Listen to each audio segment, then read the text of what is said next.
لله نحمده ونستعينه ونستغفره ونؤمن به ونتوكل عليه ونعوذ بالله من شرور أنفسنا ومن سيئات أعمالنا من يهده الله فلا مضل له ومن يضلله فلا هادي له ونشهد أن لا إله إلا الله وحده لا شريك له ونشهد أن سيدنا ومولانا محمدا عبده ورسوله أرسله بالحق بشيرا ونذيرا وداعيا إلى الله بإذنه وسراجا منيرا أما بعد فأعوذ بالله من الشيطان الرجيم يا أيها الذين آمنوا إذا كتب عليكم الصيام كما كتب على الذين من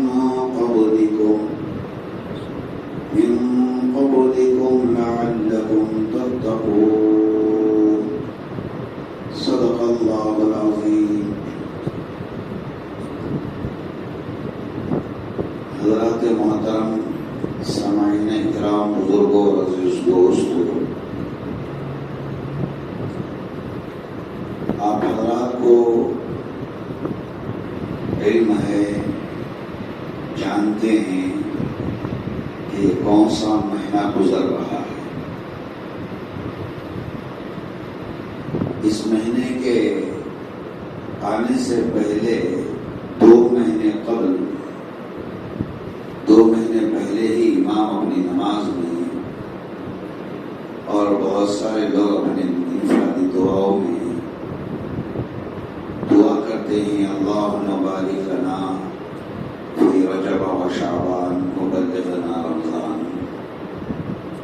اے اللہ، رجب کے مہینے میں بھی، شعبان کے مہینے میں بھی برکت عطا فرما، وبلغنا رمضان، اور ہمیں رمضان کے مہینے میں داخل فرما بھیج دے. 2 مہینے مستقل دعا کرنے کے بعد میں آدمی رمضان کے مہینے کے اندر داخل ہوتا ہے. رمضان کی فضیلتوں میں بہت سارے چیزیں ایسی ہیں جو ڈاکٹروں کے حساب سے لے لیا جائے یا اعمال کے حساب سے لے لیا جائے تو اس کے بہت سارے فوائد ہیں. اللہ تبارک و تعالیٰ فرماتے ہیں تم روزہ رکھو تاکہ تمہارے اندر تقویٰ پیدا ہو جائے، اللہ کا ڈر پیدا ہوتا ہے، اللہ کے حاضر ناظر ہونے کا یقین تمہارے اندر دلوں کے اندر آ جائے. جب اللہ کا ڈر یعنی تقویٰ انسان کے اندر پیدا ہوتا ہے، یہ تمام چیزیں انسان کے اندر داخل ہو جاتی ہیں. جب تقویٰ، اللہ کا خوف اور اللہ کا ڈر انسان کے اندر سے نکل جاتا ہے تو انسان کچھ بھی کر لے، بڑے سے بڑا گناہ کر لیتا ہے، اسے احساس بھی نہیں ہوتا کہ میں نے گناہ کیا. جس کے دل کے اندر ربخ کے برابر بھی اللہ کا خوف ہو، اللہ کا ڈر ہو، اللہ کے سامنے حاضر ہونے کا خوف ہو، اس کا خیال ہو، تو وہ آدمی چھوٹے سے چھوٹے گناہ کو بھی وہ آدمی اپنی توبہ سے معاف کروانا چاہتا. خیر حضرات محترم، یہ مہینہ 2 مہینے دعاؤں کے بعد بھی یہ اللہ تبارک و تعالیٰ اس مہینے کو ہمارے پاس دیا ہے. بہت سارے لوگ ایسے بھی ہیں جو گزشتہ سال رمضان سے قبل یعنی رمضان سے پہلے ارادہ کرے یا رمضان کے بعد میں چھوٹے چھوٹے معصوم بچوں کو دیکھ کر، مسجدوں کے ماحول کو دیکھ کر، قرآن پڑھنے والوں کے قرآن کو سن کر، نمازیوں بچوں کی تعداد کو بڑھتے ہوئے دیکھ کر مسجد کی رونق اور رونقوں کو پہچان کر وہ لوگوں نے گزشتہ سال نیت کیا ہوگا کہ اے اللہ انشاءاللہ حیاتی باقی رہے تو ہم رمضان میں روزہ رکھیں گے، مگر ان میں سے بعض لوگوں کو زندگی رمضان میں روزہ رکھنے کا موقع ملا، بعضوں کو روزہ رکھنے کا موقع نہیں ملا۔ اللہ تبارک و تعالیٰ کسی کو بخشنا چاہتے ہیں، کسی کے درجات کو بلند کرنا چاہتے ہیں، کسی کو اللہ تبارک و تعالیٰ اپنے قریب کرنا چاہتے ہیں تو اللہ تبارک و تعالیٰ اسے روزے کی اور نماز کی توفیق دیتے ہیں۔ دیکھیے بہت سارے لاکھوں کے تعداد میں لوگ ایسے ملیں گے جو بڑے بڑے آفسوں کے اندر، بعض لوگ تو ایسے ہیں اللہ ان کی حفاظت فرمائے، صحت یاب ہیں، طاقتور ہیں، روزہ رکھ سکتے ہیں، کسی تنظیم کے میٹنگ میں شرکت کرے تو پانی نہ ہو تو 4 گھنٹے 5 گھنٹے 6 گھنٹے وہ اس تنظیم کا نام لے کر نعرے لگانے کے لیے تیار ہو کر میدان میں کھڑے ہو جاتے ہیں، مگر رمضان میں ان کے لیے بھوک برداشت نہیں ہوتی، گولیوں کھانے کا بہانہ کرتے ہیں، سحری میں بیڑی نہ پکانے کا بہانہ کرتے ہیں، کچھ نہ کچھ بہانہ بنا کر روزہ چھوڑ دیتے ہیں۔ محترم حضرات، ان بعض لوگ آ کر بڑے بے شرمی کے ساتھ شرم حیا کو چھوڑ کر، میں تو یہی کہوں گا کہ ان لوگوں کو شرم حیا کو چھوڑ کر وہ لوگ آتے ہیں، آ کر پوچھتے ہیں حضرت روزہ چھوڑ گیا تو اس کا فدیہ کیا ہے؟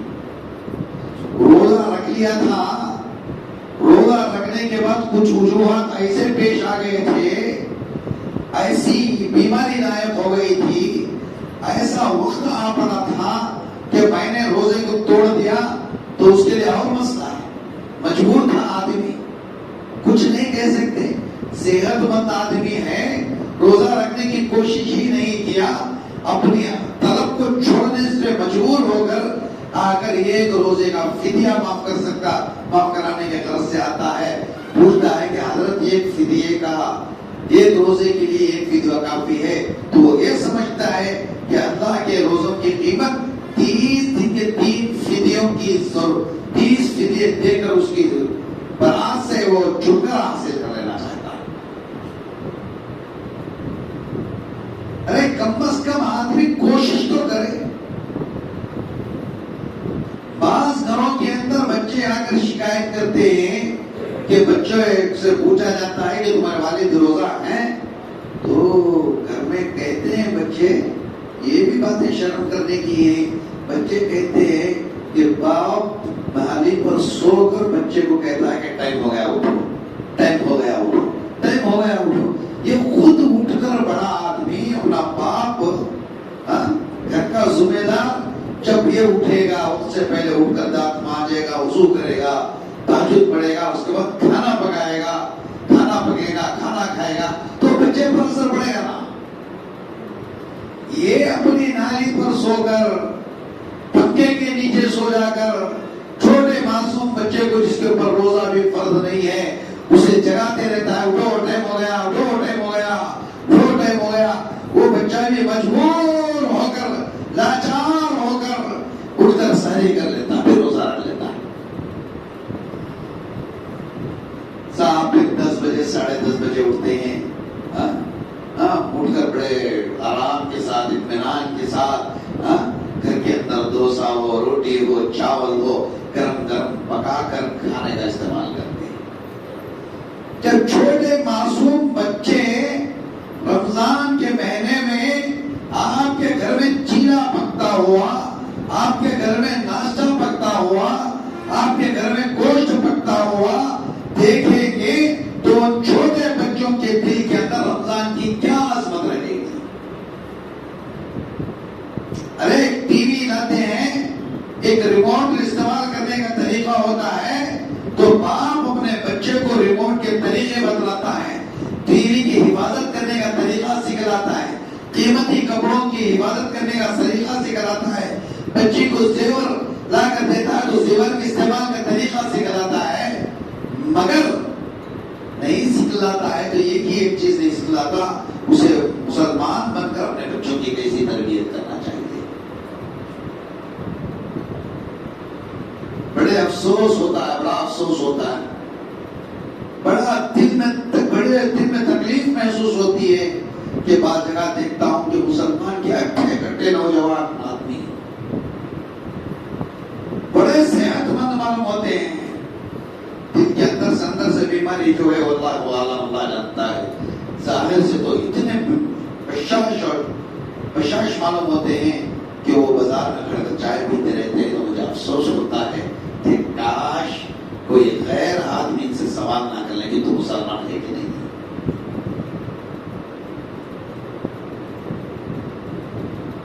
ہے کہ نہیں، سوال کر سکتا ہے نہیں کوئی مسلمان چاہ پیے تو کوئی غیر جا کر اسے یہ پوچھ لے سکتا ہے کہ بھائی تو ہندو ہے یا مسلمان؟ جب کیا جواب دے گا یہ مسلمان جواب دے گا تو وہ آدمی کہا گا کہ بھائی یہ بھی ایک رمضان میں روزے رکھنے کی علامت ہے، اس کو بھی تو نے چھوڑ دیا تو مسلمان کی علامت کیا رکھ دیا؟ کون سی چیز کو چھوڑ کر مسلمان کہلا ہوگی؟ مال نہیں، زکات نہیں، مال نہیں، حج نہیں، چھوڑ دیجئے دو چیزوں کو، لا الہ الا اللہ محمد رسول اللہ، یہ بنیادی چیز ہے، ماں کے گود سے ماں سکھا دیتی ہے، سیکھ لیتے ہیں۔ ایک نماز، دوسرا روزہ، اور دو چیزیں ایسی ہیں جو مال کی بنیاد پر، مال ہو تو زکات دے، مال ہو اور استطاعت کے قابل ہو تو حج کرے، مگر یہ دو چیزیں نماز اور روزہ کے لیے کوئی قید نہیں ہے، صحت مند ہونا قید ہے۔ پورے ہفتے مساجد کو ویران کر کر رکھتے ہیں، نماز نہیں پڑھتے، کچھ نہ کچھ بہانہ بناتے، ارے آخر بناتے ایمان کے لیے بہانہ بناتے کون سی چیز کو آپ اسلام کے لیے اختیار کرو گے بتاؤ؟ کام کے بہانے سے نماز کو چھوڑ دیا، ٹینشن کی وجہ سے فجر نمازوں کو ختم کر دیا، اور بیماری کے بہانے سے آپ نمازوں کو روزوں کو بھی چھوڑ دیں گے تو آپ کے اندر اور ہمارے اندر مسلمان ہونے کی علامت باقی کیا ہے کچھ؟ صرف وہ آدھار لسٹ میں، اسکول کی ٹیچیوں میں جو نام لکھا ہوا ہے، اس کے علاوہ دوسری کوئی علامت مجھے معلوم نہیں ہوتی۔ حضرات محترم، رمضان کا مہینہ ہے، رمضان کے مہینے میں رمضان کا احترام کرنا چاہیے آدمی کو، یہاں تک کہ فقہاء نے فرمایا، ہمارے بڑوں کا منشا اور رائے ہے کہ جو عورت حائضہ ہو، روزے رکھنے کے قابل نہ ہو، وہ عورت بھی دن میں بچوں کے سامنے روزے دار کی جیسا چہرہ بنا کر رکھے، تاکہ بچوں کے ذہن کے اندر رمضان کی عظمت پڑ جائے۔ جو بہت زیادہ بیماری کی حالت میں رہ کر روزہ نہیں رکھتے ہیں، ایسے لوگوں بھی اپنے گھروں کے اندر اس طریقے سے رہے کہ روزہ ہمارا بھی روزہ ہے، اس طریقے سے رہے کہ بچوں کے ذہن کے اندر وہ اثر نہ پڑے کہ ہمارے بچے بھی رمضان کے مہینے میں کوئی غلط اثر لے۔ اسی لیے ہمارے اکابر فرماتے ہیں، رمضان میں سحری میں بچا ہوا کھانا وہ عورت حائضہ بھی کھائے اور جو بیمار آدمی ہے وہ بھی وہی کھانا کھائے، تاکہ بچوں کے ذہن کے اندر ایک بات بڑھ جائے کہ رمضان کے مہینے کے اندر میرے گھر میں چولہا نہیں سلگتا تھا۔ حضرات محترم، اللہ تبارک و تعالی ہمیں رمضان کے بھرپور فضائل سے اللہ تبارک و تعالی فائدہ اٹھانے کی توفیق عطا فرمائے۔ اللہ میں نگڑے ہے، اللہ تبارک و تعالی മനിതർക്ക് 5 വിഷയം ഫർളാക്കിയിരിക്കുകയാണ്.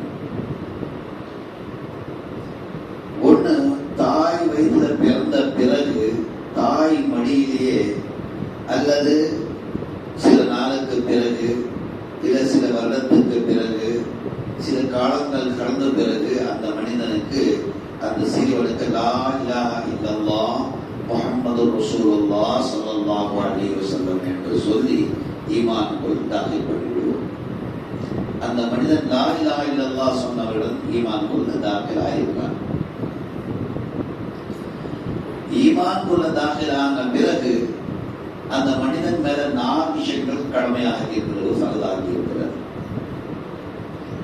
ஒன்று தொழுகை,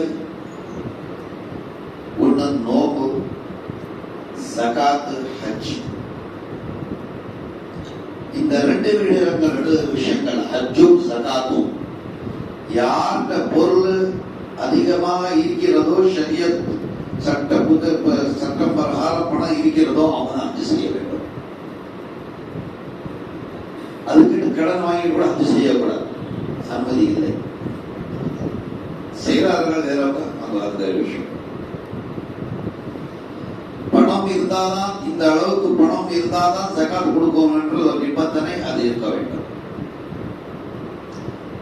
எந்த நிபந்தனையும் இல்லாமல் 2 விஷயங்கள் இருக்கிறது. அது ரம்ஜான் நோம்பாகவும் இருக்கிறது. இஸ்லாம்ல இருக்கிறதே 5 அடையாளங்கள்.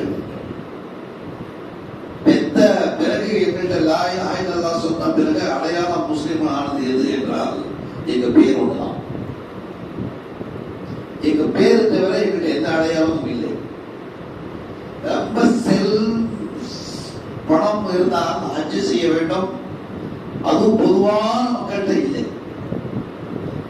ஜகாத் கொடுக்கிற நிலைமையில மக்கள் இருக்கிறார்களா என்றால் அதுவும் ரொம்ப பேர்கள்ட்ட இல்லை. இந்த 2 பேர் விட்டுட்டா 2 பேர் தான் மிச்சமாக இருக்கிறார்கள். ஒன்று தொழுகாளிகள், ஒன்று நோம்பாளிகள். இந்த 2 விஷயங்களும் நாம் விட்டு விட்டோம் என்றால் எங்கள்கிட்ட முஸ்லிம் என்று சொல்றதுக்கு, ஈமான் உள்ளவன் என்று சொல்றதுக்கு என்ன அடையாளம் இருக்கிறது என்று நம்ம சிந்தனை செய்ய வேண்டும். அல்லாஹ்வின் நல்லடியார்களே, இந்த மாதம் ரமலான் மாதத்துக்கு வர்றதுக்காக வேண்டி வர்றதுக்கு முன்பு 2 மாசத்துக்கு முன்னாடியே நபி கரீம் ஸல்லல்லாஹு அலைஹி வஸல்லம் துஆவை சொல்லி கொடுத்தாங்க. அல்லாஹும்ம பாரிக் லனா ஃபீ ரஜப வ ஷஅபான் வ பல்லிக்னா ரமலான். அல்லாஹ் எங்களுக்கு ரம்ஜான் ரஜப் மாதத்திலும் ஷாபான் மாதத்திலும் பரக்கத் செய்வானாக. அப்புறம் அதுக்கு பிறகு ரம்ஜான் மாதத்தை எங்களுக்கு நெருங்கி ரம்ஜான் மாதம் பெற்றுக்கொள்ள அளவு திருப்தி கொள்வானாக என்று துஆ செய்தார். 2 மாதத்துக்கு துஆக்கு பிறகு இந்த மாதம் எங்களுக்கு கிடைத்திருக்கிறது என்றால் 2 மாதத்துக்கு முன்னாடியே நபி கரீம் ஸல்லல்லாஹு அலைஹி வஸல்லம் இந்த மாதத்துக்காக வேண்டி துஆ செய்திருக்கிறார்கள் என்றால் இந்த மாதத்திலிருந்து ரொம்ப ஹைர் ஒரு பரக்கத் இருக்கும் என்று சொல்லியிருக்கிறார். இந்த மாதத்துக்கும் குர்ஆன், ரம்ஜான் மாதத்துக்கு தான் குர்ஆன் இறக்கப்பட்டது. குர்ஆன் இறங்கின மாதம் ரமலான் ஆகும். அதனால பாத்தீங்கன்னா ரம்ஜான் மாதத்தில் ரொம்ப சிறப்புகள் ஹதீஸ்ல நபி கரீம் ஸல்லல்லாஹு அலைஹி வஸல்லம் அவர்கள் இருக்கிறார்கள்.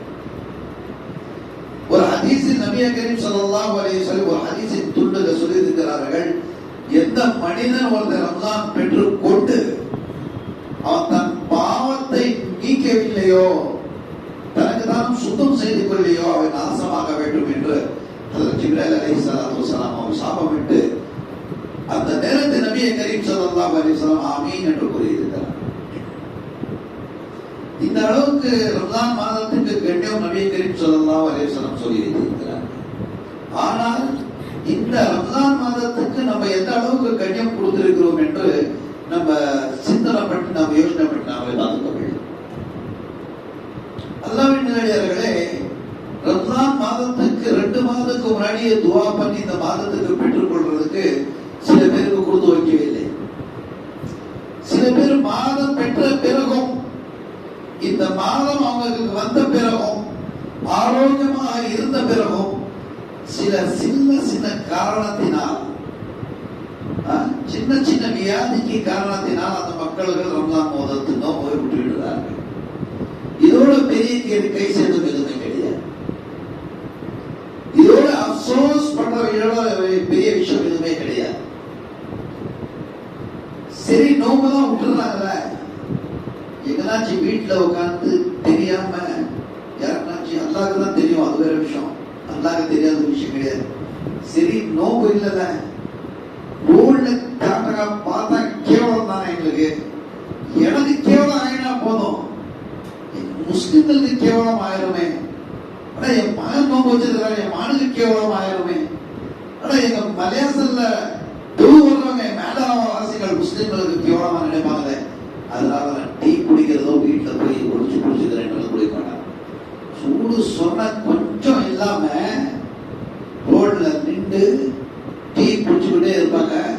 அந்த நேரத்தில் யாருனாச்சும் மாற்றார் வந்து பாய் நீங்க முஸ்லிமான்னு கேட்டா என்ன சொல்லுவீங்க? என்ன சொல்லுவீங்க? ஆமாமா முஸ்லிமான்னு சொல்லுவீங்க. அதுக்கு என்ன சொல்ல தெரியுமா? பாய் ரம்ஜான் மாதத்தில் நோம்பு தான் முஸ்லிம்க்கு அடையாளம். அதே மட்டும் இல்லை, இது எப்படி முஸ்லீம் கேட்பான்? கேட்பானா? கேட்க மாட்டான். கேட்காட்டியும் அந்த மனிதன் கேட்க வேண்டும் என்று சொல்றேன். நான் அவன் கேட்கறது எந்த தப்பும் இல்லை என்று கூறுகிறேன்.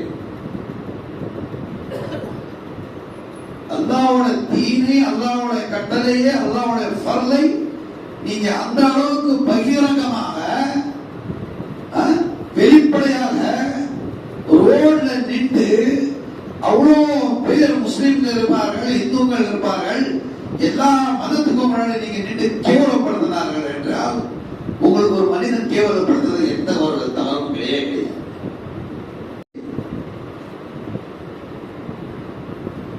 அல்லாஹ்வின் நல்லடியார்களே, தீனை எந்த அளவுக்கு தாழ்வாக கீர்த்தனமாக நாம் கொண்டு போயிருக்கிறோம் பாருங்கள்.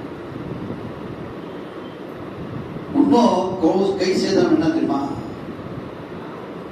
ரொம்ப கவலைப்பட்டு சொல்ல வேண்டிய விஷயம் என்ன தெரியுமா? ரொம்ப ஆரோக்கியமா இருப்பாங்க. ஒண்ணு அவங்களுக்கு சில பழக்கங்கள், டெய்லி 24 மணி நேரம் பழக்கங்கள், பார்க்க பழக்கம், எதிர பார்க்க போடுற பழக்கம், ஸ்மோக் பண்ற பழக்கம், அந்த பழக்கத்தை விட்டு விட முடியாது. அது விட்டு விட முடியாது என்று சொல்லிட்டு வந்து ஃபத்வாக்கு மசலா கேட்பாங்க. எனக்கு முடியாது, எதுக்குமா முடியாது? இல்ல எனக்கு முடியாது. என்ன வியாதிப்பா? நோம்பு வச்சா மௌத்து வந்துருமா? நோம்பு வந்தாங்க கால் கை ஊத்துருமா? நோம்பு வந்தா கோமால போயிருவியா? இல்ல எனக்கு வைக்க முடியாது. அது உங்ககிட்ட சொல்றதுக்கு ஒரு மாதிரியா இருக்காது. ஒரு நோம்புக்கு ஃபிதியா என்ன ஆகுது? ஒரு நோம்பு விட்டதுக்கு பகரம் என்ன ஆகுது? உண்மையா சொல்றேன், ஒரு நபர் வியாதி நோம்பு வச்சு விட்டு விட்டுட்டா கூட அந்த அளவு கஷ்டமாகாது. இந்த நபர் இந்த மசாலா கேட்கும்போது அந்த அளவு கஷ்டமாகுது. மாதவிடா பெண்ணுக்கே தொழுகதான் மன்னிச்சிட்டு இருக்கிறார்கள். ரம்ஜான் நோம்பு மாதவிடா பெண்ணுக்கு எவ்வளவு நாள் நோம்பு விடுதோ அது எண்ணிக்கை எண்ணி சுத்தமான பிறகு அந்த நோம்பு வைக்க வேண்டும். நோம்புக்கு அவ்வளவு அஜர் இருக்கிறது. ஏன் என்றால் எல்லா அமல்களுக்கு அதுக்கு பரிகாரம் மலக்கு மார்க்கம் மூலியமாக கொடுக்கப்படும். ஆனால் நோம்பு ஒண்ணுதான் அல்லாஹ் தபாரக வ தஆலா நோம்பு பரிகாரம் பதிலா ஜஸா அல்லாஹ் தபாரக வ தஆலா தன் கையால கொடுப்பான். அல்லாஹ்வின் நல்லடியார்களே, நோம்போட பரக்கத்துகள் நபியே கரீம் ஸல்லல்லாஹு அலைஹி வஸல்லம் அவர்கள் சொல்லி இருக்கிறார்கள். எல்லாம் சும்மா பயானை கேட்டுக்கொண்டதா இருக்கிறோம். ரம்ஜானுக்கும் ரோமுக்கு என்ன தொடர்பு? ரம்ஜானுக்கும் குர்ஆனுக்கு என்ன தொடர்பு? ரம்ஜானுக்கும் தராவீக்கு என்ன தொடர்பு என்ற எல்லா விஷயங்களும் அந்த காலத்தில் நபியே கரீம் ஸல்லல்லாஹு அலைஹி வஸல்லம் எங்களுக்கு கைட் பண்ணிட்டு வந்திருக்கிறார். இந்த அளவுக்கு ஒரு மனிதன் இவ்வளவு ஹதீஸோட சொல்லி புரியாம இருந்தாலும் குர்ஆன் சொல்லி கூட நாம அந்த அமல் மேல ஈடுபடாமல் அமல் செய்யாமல் இருந்தோம் என்றால் எங்களுக்கும் மாற்றார்களுக்கு என்ன வித்தியாசம் இருக்கும்? யோசனை பண்ணி பார்த்து சில பேர் பார்ப்பேன். நான் உங்க ஊர்ல எல்லாம் இல்லைன்னு நினைக்கிறேன், சில ஊர்ல பார்ப்பேன்.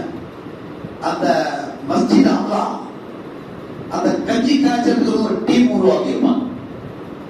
காலையில கைமா வாங்கிட்டு வர்றது, காய்கறி வாங்கிட்டு வர்றது, கட்டைகள் வாங்கிட்டு வர்றது, அந்த ஆளுகளும் ரொம்ப அரசியல், அந்த ஆளுகளும் நோம்பு வைக்க மாட்டார்கள். ஒரு நோம்பு விட்டு விட்டீர்கள் என்றால் ஒரு வருடம் இல்ல, ஒரு காலம் வரை இந்த நோம்போட கலா நீங்க வச்சு கொண்டு இருப்பீர்கள் என்றாலும் அந்த கலா நிறைவேறாது. எதனாச்சும் ஒரு பெரிய வியாதிக்கு காரணத்தை நான் விட்டு விட்டீர்கள் என்றால் உங்களுக்கு அனுமதி இருக்கிறேன். அது ஃபிதியா என்று சொன்ன பாருங்க, ரொம்ப முடியாதவர்கள் அப்புறம் உடனே ஃபிதியா கொடுக்கிற மாதிரி இல்ல. அவர் ஆரோக்கியமா ஆகிவிட்டார், ஆயிடுவார், ஆரோக்கியமா ஆகின பிறகு நோய் வைக்கிற அளவு தகுதி உள்ளவர்கள் ஆயிடுவார் என்றால் அவங்களுக்கு ஃபித்வா கொடுக்கிறது தேவையில்லை. அவங்க கலா நோயை தான் வைக்க வேண்டும். இல்ல இதுக்கு மேல்பட்டு அவர் எதிர்க்க முடியாது, ரொம்ப லாகின் ஆயிட்டாரு, இதுக்கு மேற்பட்டு அந்த நோம்பை அவர் கண்டினியூ பண்ண முடியாது, ரொம்ப பலகீனம் ஆயிட்டாரு, அந்த நேரத்துல தான் ஃபிதியா கொடுத்துருக்காரு மாதிரி இருக்கேன். அதான் நோம்போட பசீலத்துகள் எங்க பிள்ளைகளுக்கு நம்ம சொல்லி தர வேண்டும். இன்னைக்கு பார்த்துக் கொள்கின்றவர்கள் சில சின்ன பசங்க தான் எல்லாம் நோம்பு வைக்கிறார்கள். பெரிய ஆளுங்க யாரும் நோம்பு வைக்கிறது இல்லை, பெரியவங்க நோம்பே வைக்கிறது இல்லை, சின்னவங்களுக்கு நோம்பு வைக்கிறதுக்கு ஊக்கம் கொடுக்கிறார்கள். சில வீட்டுல எப்படி ஆகுதுன்னா சின்னவங்க நோம்பு வைக்கிறது, பெரியவங்க நோம்பு வைக்கிறது இல்லை. சில பேர் வீட்டுல என்னன்னாக்கா அத்தாக்காரு தூங்கிக்கிட்டே இருப்பாரு, மாடுக்கு இஷாதிய சோறாக்கி வச்சிருவாங்க. இஷாதிய சோறாக்கி வச்சுட்டு டே டைம் ஆச்சு எதிர்டா, டே டைம் ஆச்சு எதிர்டான்னு சொல்லி சொல்லி சொல்லி சொல்லி அவனும் அந்த சவுண்டு கேட்டு கேட்டு சிக்கமா போய் எந்திரிச்சு போய் சகர் செஞ்சுட்டு தூக்கிடுவான். இவரு ஃபுல்லா டீட்டெயிலா ஃப்ரீயா 10 மணி வரைக்கும் படுத்து 10 மணிக்கு எந்திரிச்சு டைனிங் டேபிள் சுட சுடையா தோசை போட்டு சுட சுடையா மகரோனி ஆக்கி சுட சுடையா குருமா வச்சு இவரு சாப்பிடுவாரு. அந்த பையன் நோம்பு இருப்பான். அந்த பையன் உள்ளத்தில் ரம்ஜானோட என்ன அஸ்மத் இருக்கிறது சொல்லு. அந்த பையன் உள்ளத்தில் ரம்ஜானோட அஸ்மத், ரம்ஜானோட மஹபத் எப்படி வரும் என்று சொல்லு. தாப்பனார் எது செய்வார்களோ பிள்ளைங்க அது செய்வார்கள். தாப்பனார் ஒரு ரோல் மாடல் தான் இருக்கிறார்கள். தாப்பனார் எப்படி வீட்டில் நடந்து கொள்வார்களோ அதே மாதிரி பிள்ளைங்க நடந்து கொள்வார்கள். அதுக்குதான் நபிய கரீம் ஸல்லல்லாஹு அலைஹி வஸல்லம் சொல்லி இருக்கிறார்கள், 7 வயசு ஆச்சுன்னா பிள்ளைங்களை கூட்டிட்டு பள்ளியாசல் சொல்லுவாங்க. நானும் ஒரு பையன்ல அதான் சொல்லுவேன், சின்ன பிள்ளைங்க பள்ளியாசல்ல ஸ்டேட்டஸ் செய்யறாங்கன்னு சொல்லிட்டு பிள்ளைங்களுக்கு பள்ளியாசல்ல வீட்டுல விட்டுட்டு வந்துடாதீங்க. நீங்க வீட்டுல விட்டு வந்தீங்கன்னாக்கா அந்த பிள்ளைங்களுக்கு ஜனாதா பள்ளியாசல், ஜனாதாக்கு வரும் போது கூட பள்ளியாசல் பண்ணி தெரியாது. அந்த பிள்ளைங்களை நீங்க இன்னைக்கு கூட்டு வந்தீர்கள் என்றால் நாளைக்கு அந்த பிள்ளைக்கு இந்த பள்ளியாசோட முசல்லி ஆவார்கள், இந்த பள்ளி ஆபாதாக்கிறவர்கள் ஆகுவார்கள். அதனால அல்லாஹ் தஆலா இந்த ரம்ஜானோட பலத்தை அல்லாஹ் தஆலா பெற்றது தருவானா.